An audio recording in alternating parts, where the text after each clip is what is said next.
الحمد لله نحمده ونستعينه ونستغفره ونؤمن به ونتوكل عليه ونعوذ بالله من شرور أنفسنا ومن سيئات أعمالنا من يهده الله فلا مضل له ومن يضلله فلا هادي له ونشهد أن لا إله إلا الله وحده لا شريك له ونشهد أن محمدًا عبده ورسوله أما بعد أرسله بالحق بشيرا ونذيرا وداعيا إلى الله بإذنه وسراجا منيرا فأعوذ بالله من الشيطان الرجيم بسم الله الرحمن الرحيم وأن المساجد لله وقال النبي صلى الله عليه وسلم من بنى لله مسجدا بنى الله له بيتا في الجنة أو كما قال عليه الصلاة والسلام۔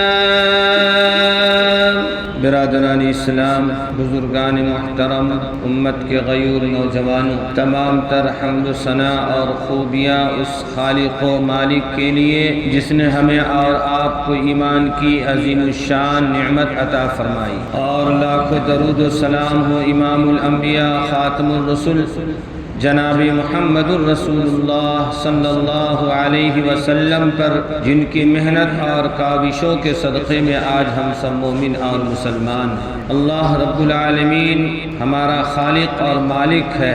اللہ رب العزت نے قرآن مجید میں جگہ جگہ ارشاد فرمایا، اپنی قدرت کا تذکرہ فرمایا، اپنی انعامات کا تذکرہ فرمانے کے بعد اللہ رب العزت فرما رہے کہ تعریف کے لائق کون ہے، حق کس کا ہے جس کی تعریف، جس کی تحمید، جس کی تسبیح بیان کی جائے، جس کی عبادت اور بندگی کی جائے۔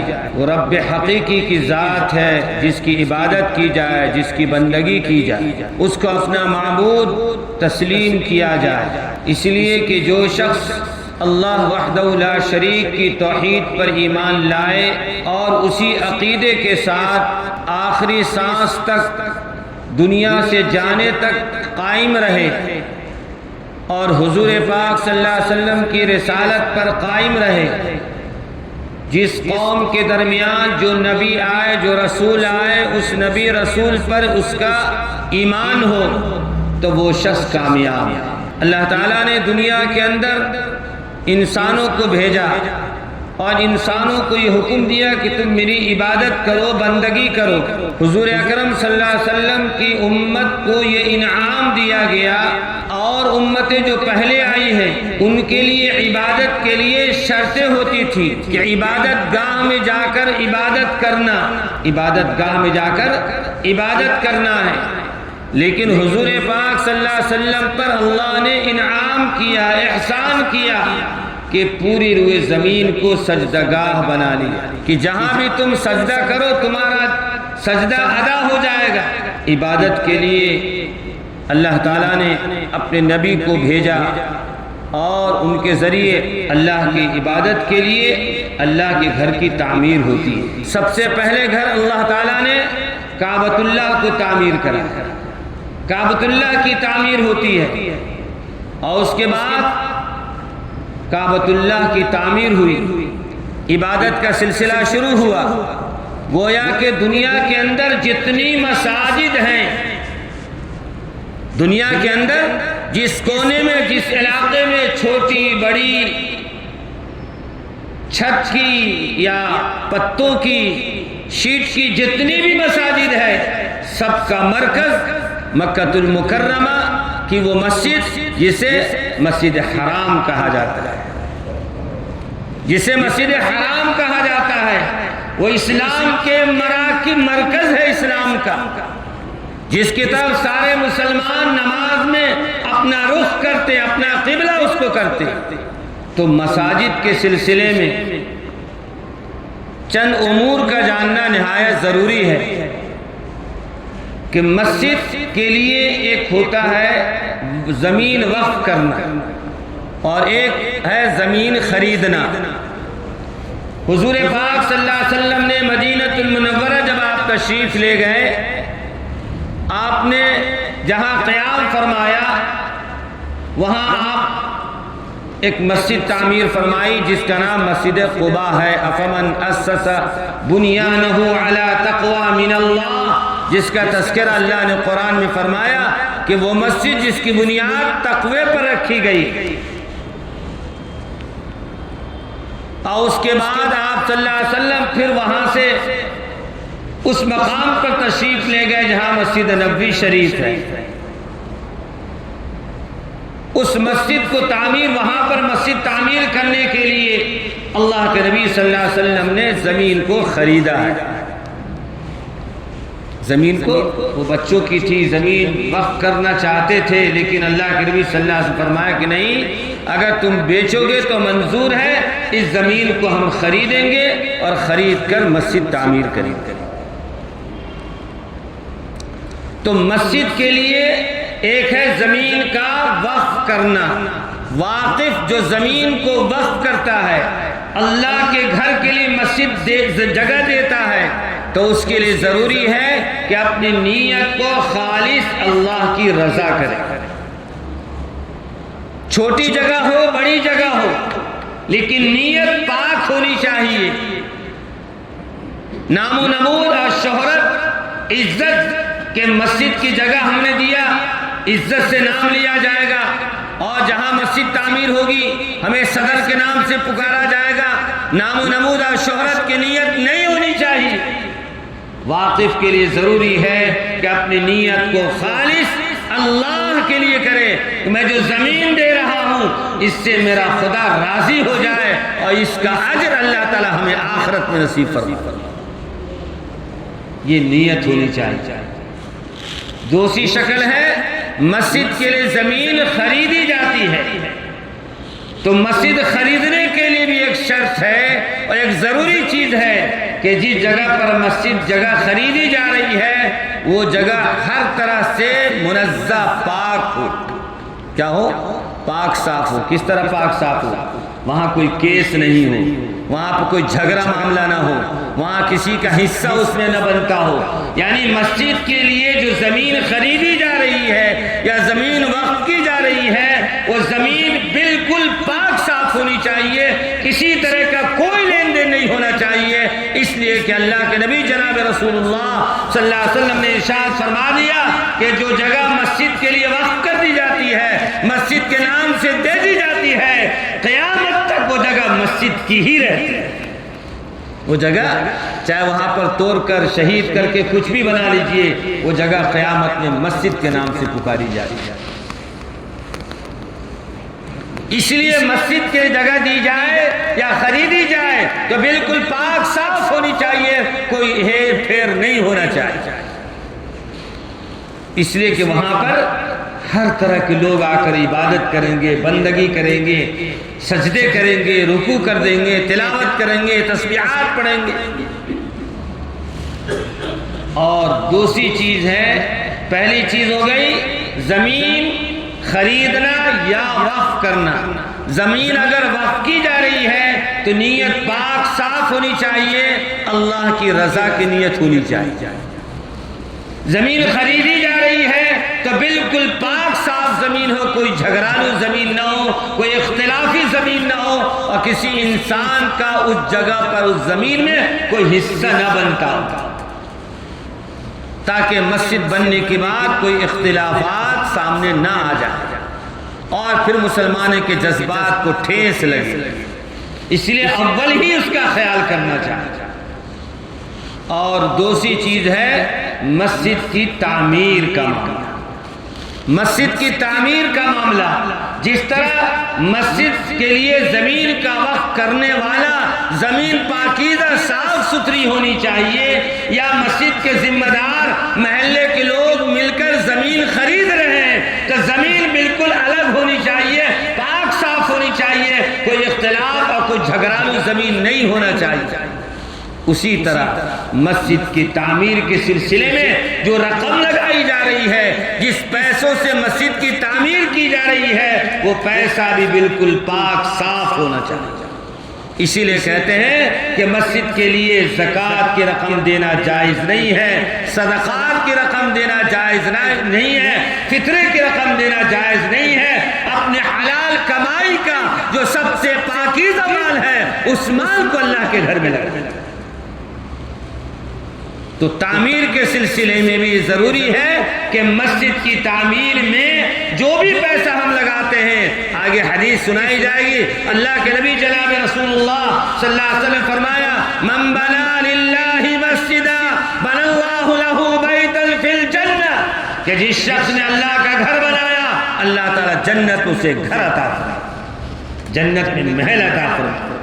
دنیا کا گھر مسجد میں بنایا تھا، دنیا میں سیمنٹ اور بالو اور اینٹ سے بنایا تھا، مسجد ٹائلس لگایا تھا، لیکن اللہ تعالیٰ جنت میں جو محل عطا فرمائیں گے وہ تو یاقوت و مرجان سے بنا ہوا ہوگا۔ اور اللہ کے نبی جناب رسول اللہ صلی اللہ علیہ وسلم فرما رہے ہیں، یہ مقام، یہ عظمت، یہ فضیلت پانے کے لیے کہ ہم مسجد تعمیر کریں اور اللہ تعالیٰ جنت میں ہمیں محل عطا فرمائے، اللہ کے نبی جناب رسول اللہ صلی اللہ علیہ وسلم فرما رہے ہیں، اس کو پانے کے لیے کوئی ضروری نہیں ہے کہ لمبی چوڑی مسجد بنانا، پرندے کے گھونسلے کے برابر بھی اگر تو نے اللہ کے گھر میں حصہ لے لیا تب بھی اللہ تعالیٰ جنت میں محل عطا فرمائے۔ کیا مقام ہے، کیا اعجاز ہے، کیا فضیلت ہے، کیا موقع اللہ نے مسلمانوں کو دیا ہے۔ لیکن ہماری غفلت ایسی ہے کہ ہم نظر انداز کرتے ہیں۔ خوش نصیب ہیں وہ لوگ جن کا مال، جن کی رقم، جن کی محنت، جن کی سوچ، جن کی فکریں اللہ کے گھر میں استعمال ہوتی ہے، اللہ کے گھر میں لگتی ہے۔ اللہ کے نبی جناب رسول اللہ صلی اللہ علیہ وسلم نے ارشاد فرمایا، من بنا للہ مسجدا بنى اللہ لہ بیتا فی الجنہ۔ اس حدیث کی اور بہت تشریحات ہے۔ فرمایا گیا کہ اسی کے مثل اللہ تعالیٰ مکان عطا فرمائیں گے اور محل عطا فرمائیں گے۔ دیکھیے ایک بات، اللہ کے نبی جناب رسول اللہ، تو دوسری چیز ہو گئی۔ پہلی چیز ہوئی زمین کو مسجد کے لیے وقف کی جائے یا مسجد کے لیے زمین خریدی جائے، دونوں صورت میں نیت بھی پاک ہونی چاہیے اور جگہ بھی پاک ہونی چاہیے، کوئی اختلافی جگہ نہیں ہونی چاہیے۔ آج دیکھ رہے ہیں ملک کے اندر کتنی مسجدیں شہید کی جا رہی ہیں، ایک ایک رخنہ نکال کر۔ اس سے بہتر ہے کہ جب مسجد کا معاملہ ہے، جب زمین خریدی جائے تو ایسی زمین خریدی جائے، اس لیے کہ زمین قیامت تک مسجد کے نام سے رہنے والی ہے، اللہ کے نام پر رہنے والی ہے۔ وَأَنَّ الْمَسَاجِدَ لِلَّهِ، اللہ نے قرآن میں فرما دیا ساری کی ساری مساجد وہ اللہ کی ہے۔ مسجد پر کسی کی ملکیت نہیں چلتی ہے، مسجد کے جتنے بھی لوازمات ہیں وہ سب خادم ہیں، خدمت کرنے والے ہیں، اپنی آخرت کو بنانے کے لیے خدمت کر رہے ہیں، محنت کرنا ہے، اور مسجد پر نہ کسی کا قبضہ ہو سکتا ہے۔ اس لیے وَأَنَّ الْمَسَاجِدَ لِلَّهِ، اس لیے کہ مساجد اللہ کا گھر ہے، وہ اللہ کی ملکیت ہے۔ کس کی ملکیت میں ہے؟ وہ اللہ کی ملکیت ہے۔ میرے دوست بزرگوں، حضور پاک صلی اللہ علیہ وسلم نے تو تیسری چیز ہو گئی مسجد کی تعمیر کے سلسلے میں پاکیزہ اور مقدس اور اپنے حلال کمائی کا پیسہ اس میں لگایا جائے۔ رمضان کے موقع پر علم کی کمی کی بنیاد پر بہت سارے احباب جو ہے زکوٰۃ، صدقات، سارے کے سارے پیسے لا کر مسجد میں جھونک دیتے ہیں۔ سخت گناہ کی بات ہے۔ اللہ کا گھر اس سے منزہ ہونا چاہیے، اللہ کا گھر اس سے پاک ہونا چاہیے۔ قرآن مجید میں ایک آیت میں فرمایا گیا، یا آدم خذوا زینتکم عند کل مسجد، اے آدم کی اولاد، سارے لوگوں سے مخاطب ہیں۔ اللہ رب العالمین کیا فرما رہے ہیں؟ اے ابن آدم، آدم کی اولاد، سارے لوگوں سے مخاطب ہو کر اللہ رب العالمین فرما رہے ہیں، کیا فرما رہے ہیں؟ جب تم مسجد کو جاؤ، تم جب یا آدم خذوا زینتکم، تو ذرا پاکیزہ بن کر جاؤ، مزین ہو کر جاؤ، نہاد ہو کر کے جاؤ، خوشبو لگا کر جاؤ، اچھی لباس پہن کر جاؤ، چہرہ مورا اچھا بنا کر کے جاؤ۔ میرے دوست بزرگ، یہ کون کہہ رہا ہے؟ جس کی بندگی کے لیے جا رہے ہیں، جس کی عبادت کے لیے جا رہے ہیں، جس کے ہم گھر میں جا رہے ہیں، وہ حکم جاری کر رہا ہے۔ اللہ رب العزت فرما رہے ہیں کہ جب مسجد جاؤ تو بن ٹھن کر جاؤ، اچھی لباس پہن کر جاؤ، اچھی ٹوپی پہن کر جاؤ، اچھی خوشبو لگا کر جاؤ۔ بہت سارے احباب تو ایسے ہیں جن کا نائٹ کپڑا ہوتا ہے نا، فجر میں وہی پہن کر آ جاتا ہے۔ کیوں؟ عظمت نہیں ہے۔ کیا ہے؟ عظمت نہیں ہے۔ لکھا ہے، کتابوں میں لکھا ہے کہ ایسی لباس، اچھی طرح سمجھ مسئلہ، ایسا کپڑا، ایسا لباس کہ اس کو پہن کر اگر کسی عام آدمی کے سامنے جانا ناگوار ہوتا ہے کہ وہ آدمی کیا کہے گا، کیسا کپڑا پہن کر آ گیا۔ اگر ایسا کپڑا پہنے ہوا آدمی ہے کہ آدمی میں جانا جو ہے ناگوار سمجھتا ہے، اور ویسے ہی کپڑے اگر مسجد میں آ گیا تو بالکل یہ اللہ کو ناپسندیدہ ہے اور جائز نہیں ہے ایسا کپڑا پہننا۔ میرے دوست بزرگ، ہم شہنشاہ کے دربار میں جاتے ہیں، اگر کوئی منسٹر کے یہاں سے دعوت آ جائے، جی کوئی ایم ایل اے صاحب کے یہاں سے دعوت آ جائے، اور کوئی کوئی بڑے آدمی کے یہاں سے دعوت آ جائے، تو آپ بتائیے دعوت کے اعتبار سے ہمارا لباس ہوتا ہے نا بھائی؟ انصاف کی بات بول رہا ہوں کہ نہیں؟ دعوت میں جو ہم جاتے ہیں وہ انصاف کے ساتھ ہم جاتے ہیں، جیسی دعوت ویسا بن ٹھن کر جاتے ہیں۔ تو آپ بتائیے، اللہ شہنشاہ کا یہ دربار ہے، اس سے بڑی دربار دنیا کی کوئی نہیں ہے۔ اللہ کے نبی جناب رسول اللہ صلی اللہ علیہ وسلم کو حدیث پاک میں ارشاد فرماتے ہیں کہ خیر بقاع الارض مساجدها، کہ دنیا کی ساری جگہوں میں سب سے زیادہ پاکیزہ، سب سے زیادہ مقدس اگر کوئی جگہ ہے تو مساجد ہے۔ کون ہے؟ مساجد ہے۔ خیر بقاع الارض مساجدها، مساجد سب سے پاکیزہ جگہ ہے۔ یہ شہنشاہ کا دربار ہے، شہنشاہ کے دربار میں اسی شان سے آنا چاہیے، اسی لباس کے ساتھ آنا چاہیے، اسی خوشبو کے ساتھ آنا چاہیے۔ بہت سارے احباب کے بدن سے پسینوں کی بانس آتی رہتی ہے اور ایسے ہی چلے آتے۔ یاد رکھیں، ایذاء مسلم حرام ہے۔ ایذاء مسلم، کسی کو ایذا پہنچانا، تکلیف پہنچانا ناجائز ہے اور حرام ہے۔ اللہ کے نبی صلی اللہ علیہ وسلم ارشاد فرمایا، اس زمانے کے اندر عرب کی گرمی، عرب کی تپتی ہوئی گرمی آپ کو معلوم ہے، صحابہ سب غریب تھے، پتھر توڑنے والے، لکڑی کاٹنے والے، محنت کا کام کرتے، ہم جیسے پوشاک نہیں تھے، ہفتے میں 3 اور 4 چینج کرتے تھے، بدلتے تھے، اور یا روز بدلتے تھے۔ صحابہ کے موٹے موٹے دبیس کپڑے ہوا کرتے تھے، ان کی مجبوریاں تھی، وہ جب کام کاج سے لگے رہتے، جب نماز کا ٹائم ہوتا بھاگے ہوئے نماز کو چلے آتے، جمعہ میں چلے آتے۔ جمعہ میں چونکہ مجمع زیادہ ہوتا تھا، اللہ کے نبی صلی اللہ علیہ وسلم نے محسوس کیا کہ اس حالت میں لوگ نماز کو آ جاتے ہیں اور آج بازو میں کھڑے ہوتے ہیں اور ان کو تکلیف پہنچتی ہے۔ اللہ کے نبی نے اعلان فرما دیا، اگلے جمعہ سے نبی کی سنت ہے کہ جب جمعہ کے لیے آؤ تو نہا کر کے غسل کر کے آؤ۔ اسی لیے جمعہ کے دن غسل کرنا سنت اللہ کے نبی صلی اللہ علیہ وسلم۔ میرے دوست بزرگ، تو معلوم یہ ہوا مسجدوں کی عظمت کا خیال کرنا، اور مسجدوں کی، اس لیے مسجد جب ہم آتے ہیں تو اس بات کا خیال رکھیں۔ اللہ کے نبی صلی اللہ علیہ وسلم نے فرمایا کہ جو شخص وضو کر کے گھر سے چلتا ہے، اس کے ہر قدم پر نیکی لکھی جاتی ہے، اس کے ہر قدم پر نیکی لکھی جاتی ہے۔ ایک صحابی کا واقعہ ہے، جب اللہ کے نبی صلی اللہ علیہ وسلم نے یہ حدیث ارشاد فرمایا تو ان کا گھر بازو میں مسجد نبی کے قریب میں گھر تھا۔ حدیث سنتے ہی فوراً گھر کو توڑا۔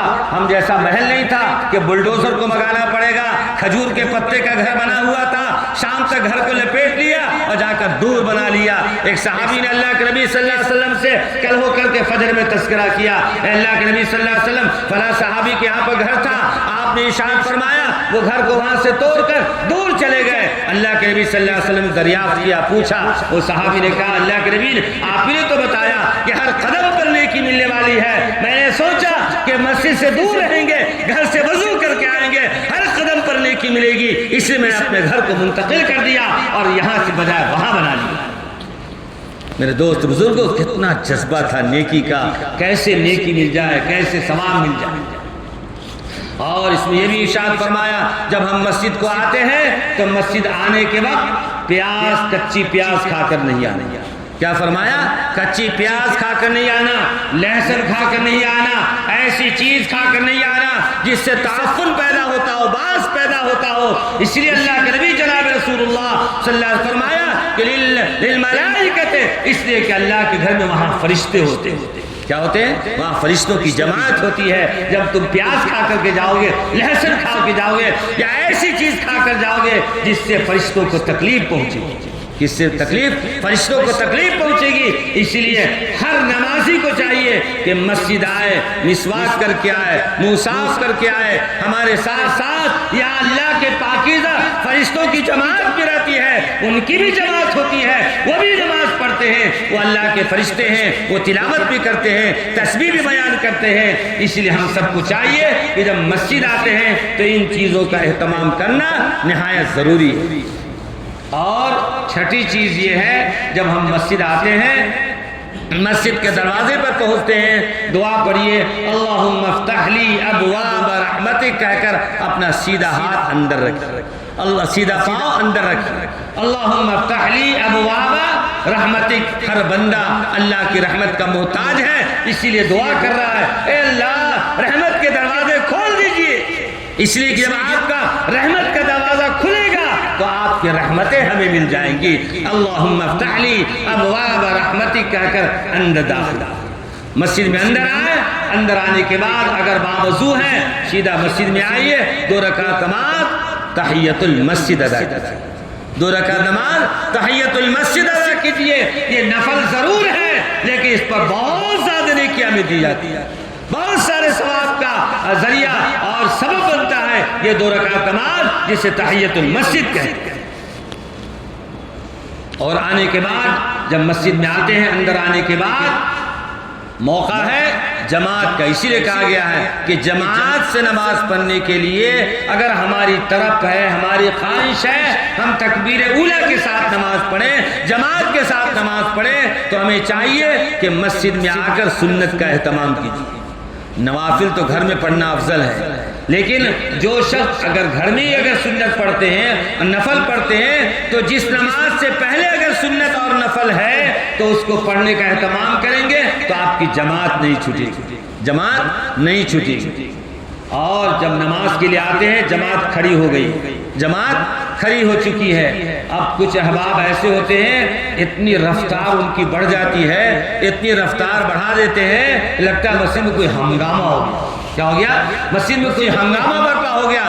ایک رکعت کو بچانے کے لیے 2 منٹ 1 منٹ کے واسطے جو ہے پوری مسجد میں ہنگامہ کر دیتے ہیں اور شور کی آواز آنے لگتی ہے۔ میرے دوست بزرگوں یاد رکھیے، آ کر جب نماز ملتے ہیں، اگر امام صاحب رکوع میں سبحان ربی العظیم کہتے ہوئے کہ مقدار میں آپ کے ساتھ نہیں پائے گئے اور آپ امام صاحب کے ساتھ نہیں پائے گئے تو پھر آپ کی وہ رکعت نہیں شمار کی جائے گی، آپ کی وہ رکعت شمار نہیں کی جائے گی۔ اکثر یہ دیکھا گیا ہے کہ کچھ احباب ایسے ہوتے ہیں، امام صاحب کہتے ہیں اللہ اکبر، ابھی رکوع سے سمی اللہ لمن حمیدہ کہنے والے اور کھڑے ہو رہے ہیں، بس اللہ ہاتھ باندھ کر سیدھا ایک دم رکوع میں چلے جاتے ہیں، گئی نماز، ایک رکعت بھی نہیں ہوئی، پوری کی پوری بیرا غرق ہوئی۔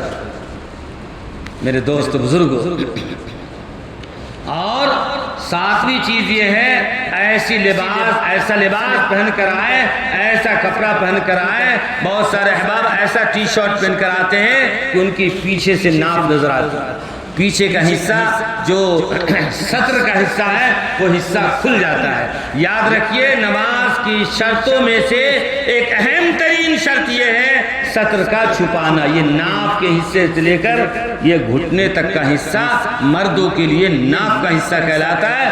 اگر اس درمیان کا حصہ کھل گیا کسی قیمت میں آپ کی نماز نہیں ہوگی، کسی قیمت میں آپ کی نماز نہیں ہوگی، اور جس کی نگاہ پڑے گی اس کا بھی گناہ آپ کے اوپر جائے گا۔ اس لیے برائے مہربانی ٹی شرٹ پہننے والے حضرات اس بات کا خیال رکھیں کہ نماز میں آتے ہیں تو اپنے آپ کو ذرا اس طرح کپڑا پہن کر آئیے کہ آپ کے سطر کا حصہ کھلنے نہ پائے۔ اللہ کے نبی جناب رسول اللہ صلی اللہ علیہ وسلم نے ارشاد فرمایا کہ دیکھو بعض لوگ ایسے ہوتے ہیں جن کا دل جو ہے ہمیشہ مسجد سے لگا رہتا ہے، اٹکا رہتا ہے۔ وَرَجُلٌ قَلْبُهُ مُعَلَّقٌ فِي الْمَسَاجِدِ، ابو داؤد شریف کی روایت ہے، اللہ کے نبی جناب رسول اللہ صلی اللہ علیہ وسلم ارشاد فرمایا کہ 3 شخص ایسے ہوں گے جو قیامت کے ہولناک منظر میں جبکہ ایک ایک قطرے پانی کے لیے زبان باہر نکل جائے گی، پانی کے قطرے کے لیے انسان ترستا رہے گا، سایہ سورج قریب آ جائے گا، ایسا لگے گا جیسے ہانڈی سے آواز آ رہی ہے، ایسی حالت میں انسان پریشان ہوں گے۔ اللہ کے نبی جناب رسول اللہ صلی اللہ علیہ وسلم ارشاد فرمایا ویسی مصیبت ویسی پریشانی کے عالم میں بھی اللہ رب العالمین چند لوگ ایسے ہوں گے جن کو عرش کا سایہ عطا فرمائے۔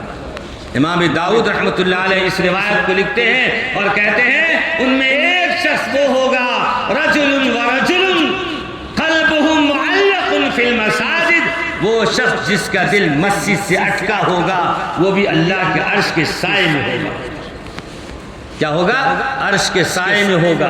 معلق کے معنی عربی میں لٹکنے کے آتے ہیں، کیا آتے ہیں؟ کوئی چیز لٹکی ہوئی ہوتی ہے نا، کہتے ہیں معلق، فین جو ہے چھت سے معلق ہے، لٹکا ہوا ہے۔ یہاں معلق کا کیا مطلب ہے؟ یہاں معلق کا مطلب یہ ہے کہ وہ دل ایک نماز پڑھ لیا، اب انتظار ہے ظہر پڑھ لیا، فجر عصر کا وقت کب آ جائے، عصر کا وقت کب آ جائے، یہ سوچ ہے، کہیں بھی ہے، دکان میں ہے، ملازمت میں ہے، فیکٹری میں ہے، بال بچوں میں ہے، زراعت میں ہے، دنیا کے جس گوشے میں لگا ہے، دماغ میں یہ بات بار بار آ رہی ہے عصر کا وقت کب آئے گا، عصر پڑھنا ہے۔ یہ ہے معلق کا مطلب۔